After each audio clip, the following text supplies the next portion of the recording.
Assalamualaikum warahmatullahi wabarakatuh.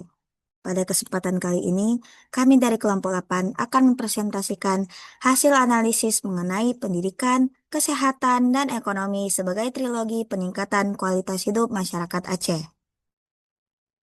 Sebelumnya, perkenalkan nama saya Ayura Misafarina YF dengan NPM 2408 1080 187.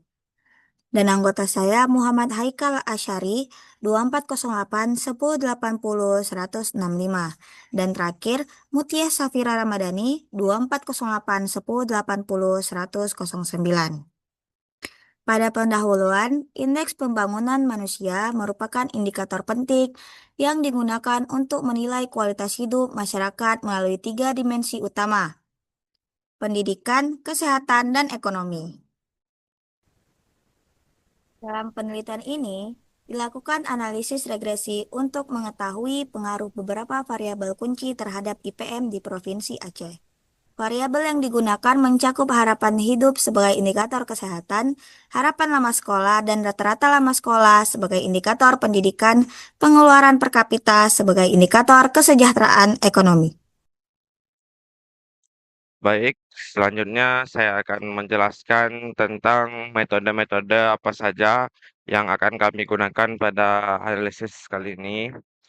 Jadi, pada analisis ini kami pertama menggunakan analisis korelasi, yaitu untuk melihat hubungan awal antara variabel-variabel yang kami gunakan. Di sini kami melakukan analisis korelasi terhadap variabel Y atau di sini yaitu IPM dengan setiap variabel X, yaitu ada TPT, ada HLS, RLS, dan pengeluaran per kapita. Lalu setelah melakukan analisis korelasi, kami melakukan uji asumsi regresi, yaitu digunakan untuk melihat apakah eh, data ini bisa kami lanjutkan untuk melakukan analisis lanjut. Jadi di uji asumsi ini kami melakukan 4 pengujian, yaitu ada uji normalitas digunakan untuk menguji apakah datanya itu normal atau tidak. Lalu ada homoskedastisitas. Homoskedastisitas itu menguji apakah ragam galatnya itu eh, homogen atau tidak. Lalu ada autokorel autokorelasi, yaitu untuk melihat apakah galatnya itu ada autokorelasi atau tidak. Lalu yang terakhir ada multikolinearitas. Di multikolinearitas ini kami melihat apakah data ada multikolinearitas atau tidak. Dan berdasarkan hasil pengujian asumsi kami, seluruh asumsi itu terpenuhi, sehingga data layak digunakan untuk analisis lanjut. Lalu tahap berikutnya itu ada pemilihan metode terbaik, model terbaik. Di pemilihan model terbaik ini kami menggunakan metode stepwise, yaitu metode dengan proses seleksi variabel secara bertahap. Digunakan untuk mendapatkan kombinasi variabel yang paling signifikan dan memberikan kinerja model yang paling optimal gitu. Jadi hasil dari metode stepwise ini kami gunakan untuk analisis kami karena dari hasil ini model ini sudah paling model terbaik. Selanjutnya kami menggunakan analisis regresi. Di analisis regresi ini kami gunakan untuk melihat seberapa besar dan bagaimana arah pengaruh dari masing-masing variabel independen terhadap variabel dependen tadi. Apakah dia signifikan atau tidak, uh, mengarahnya kemana gitu. Lalu yang terakhir itu ada kesimpulan. Setelah kami melakukan analisis, kami menarik hasil kesimpulan dari analisis.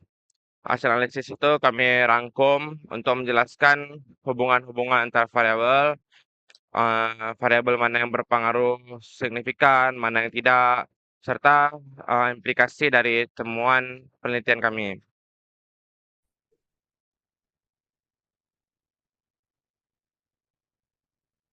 Baik, sebelumnya perkenalkan nama saya Mutia Safira Ramadhani. Jadi di sini saya akan menjelaskan bagian hasil dan pembahasan. Nah, pertama, kami melakukan analisis korelasi untuk masing-masing variabel X terhadap IPM. Nah, didapatkan sebenarnya itu memiliki hubungan positif yang cukup kuat, kecuali pada variabel TPT. Dia memiliki nilai korelasi sebesar 0,28 yang berindikasikan atau yang memiliki hubungan positif lemah.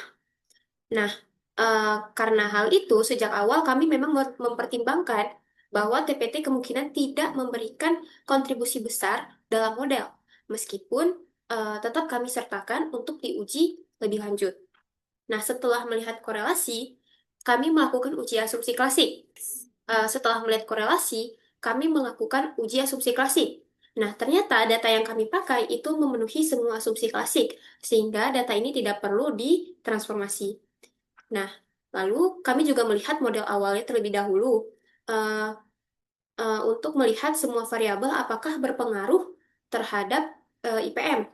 Nah, ternyata TPT juga ada pengaruhnya, tapi arahnya negatif. Emang logis sih, karena semakin tinggi pengangguran, maka dia akan menurunkan kualitas pembangunan manusia. Namun, untuk memperoleh hasil yang lebih akurat, kami menggunakan metode stepwise regression untuk memilih model terbaik. Hasilnya sesuai dugaan awal kami, TPT ini tidak lolos pada model terbaik, sehingga tidak dimasukkan ke model akhir. Lalu, setelah mendapatkan model final, kami melakukan uji signifikansi, baik secara serempak maupun parsial, dan didapatkan hasil bahwa model ini signifikan baik secara serentak atau serempak, ataupun secara parsial, karena nilai p-value-nya lebih kecil dari alfa. Nah, selanjutnya untuk contoh inci pada model ini adalah jika variabel HLS meningkat satu satuan dengan asumsi variabel lain konstan, variabel X lainnya konstan, maka IPM akan meningkat sebesar 1,297. Nah, lalu untuk yang konstanta, ini sebenarnya tidak memberikan makna, karena secara teori IPM itu tidak mungkin terbentuk tanpa adanya faktor-faktor yang mempengaruhinya. Jadi konstanta ini hanya bermakna secara matematis. Baik, demikian penjelasan dari saya. Selanjutnya akan dilanjutkan oleh rekan saya. Terima kasih.